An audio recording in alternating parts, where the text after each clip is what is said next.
Hi everyone and welcome to School Talk. My name's Ella and I am a speech and language therapist with Evelina London Community Children's Speech and Language Therapy team. The theme of this month's School Talk is play and spending time with others. So I'm going to be talking about using visuals and simple language to support turn taking in activities with other children and adults as well. So this video is really for children in EYFS and Key Stage 1, so that's from reception all the way up to Year 2. However, the activities that we're doing today can be adapted to older or younger children for those that have a little bit of difficulty kind of taking turns and waiting for their turns in games with others. Over this month, we'll be posting a few different videos targeted at different age groups and different activities. So do keep an eye out on this Facebook channel for more activities to try at home to support play and social interaction.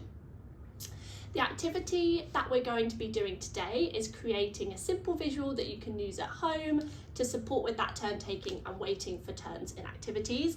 And all you'll need is a piece of paper and a pen. I'm going to be using a simple game to kind of demonstrate how to use this at home. We're going to be using a simple matching game, but you can use any types of turn-taking games at home. So thinking about like Jenga, Pop-Up Pirate, Connect 4, anything where there's a turn-taking element where it requires your child to wait for a little bit before they take their turn, which might be difficult for some children. I'm going to be using a visual timetable to talk through the activities today. Now, first we had hello and introductions, and we've finished that now, so I am going to cross that off. Next, we have our tip of the week. Now, the tip for this week in this activity is using simple language. Now, this is really important when it comes to kind of turn taking and supporting that in activities, because using simple language can model turn taking phrases and social language to your child in a really clear way for them to kind of pick up on in that activity. So for instance, if your child is if you're waiting for a turn, you can say, oh, it's my turn. Or if your child is ready for their turn, you can say, it's your turn. So using that simple language to kind of model that turn-taking language that they might need a little bit of help with, but keeping it really, really simple. You might also want to use some really kind of simple, specific praise as well. So if your child is doing some really nice waiting, you can say, oh, good waiting, or good listening. So there's just some ideas to kind of keep your language really simple in that task and activity, to kind of model that really clear kind of turn taking and waiting language in that game. So that is our tip of the week done. So I'm going to cross that off. Okay. So next on our timetable, we've got our activity. Now for the activity, we're going to create a really simple visual to support with turn taking at home. And as I said, you just need a piece of paper and a pen. So if you want to grab that now and pause the video, you can do that. But what you want to do is grab your piece of paper and just draw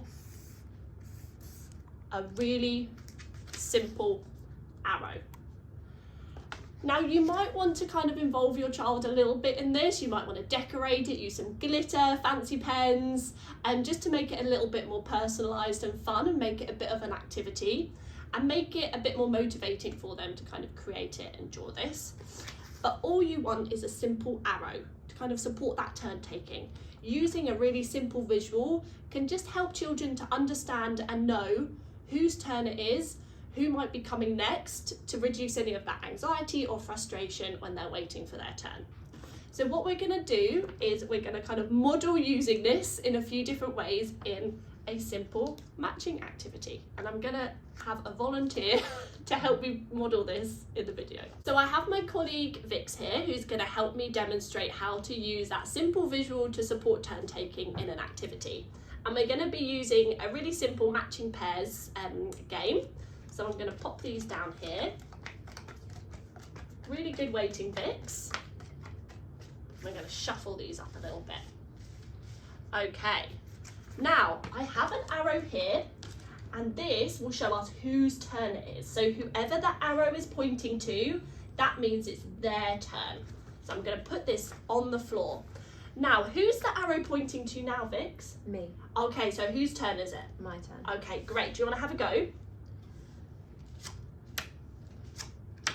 Oh, are they matching? No. No, okay, so we pop them down again. Okay, now Vix, who's the arrow pointing to now? You. Okay, so whose turn is it? Your turn. Yes, great, it's my turn. So I'm gonna have a go. Oh, not matching. Okay, turn the arrow back. Whose turn is it now? My turn. Yeah. I know where the pig is.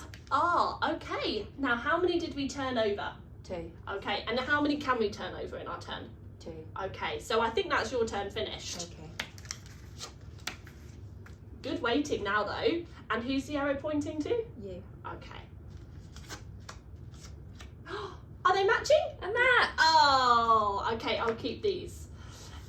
So that's a simple way to kind of help with that turn taking and referring to that visual whilst you're playing to kind of reinforce that. Whose turn is it?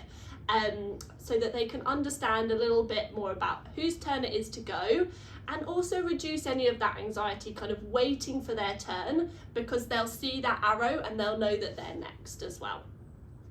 So that's one very simple way of kind of using that arrow. You can also use it in activities where there's more than just 2 people. It just requires your child to wait for a little bit longer for that arrow to come round to them. But that's where that simple language is really important to kind of give that specific praise. So that, oh, good waiting, and kind of modelling that, oh, it's my turn. That's where that kind of comes in really, really handy. You can also add another element to it, so maybe introducing pictures. So you might have some pictures of your children if they're doing it with siblings, and kind of directing the arrow towards the picture of themselves so they can get that extra added visual to see whose turn it is. Or even drawing some pictures. So you might have a picture of mum and then a picture of son, and then kind of directing the arrow towards them to kind of support with that turn taking there. So if we look back to our visual timetable, our activity has finished, so I'm going to cross that off. Okay. And now it's time for our summary and goodbye. So I hope that that's been helpful and given you some ideas on kind of how to practice that turn taking at home, and using that visual and simple language to support that waiting and that turn taking in some activities. So have a go with it at home. It only requires a piece of paper and a pen, or even like a whiteboard and a whiteboard pen to kind of use as well. If you have any questions or concerns, if you're on Facebook right now, you can scroll up to the top of the page that has our email, our website, and our admin number as well, so you can get in contact with us. Check in next week for another video on play and social interaction and how to support that at home, and also maybe try using a simple visual timetable like we did today to kind of structure some activities that you try at home. But thank you very much for tuning in, and I hope you found this helpful. And now our summary and goodbye is finished, so I'm gonna tick that off. Thank you for joining.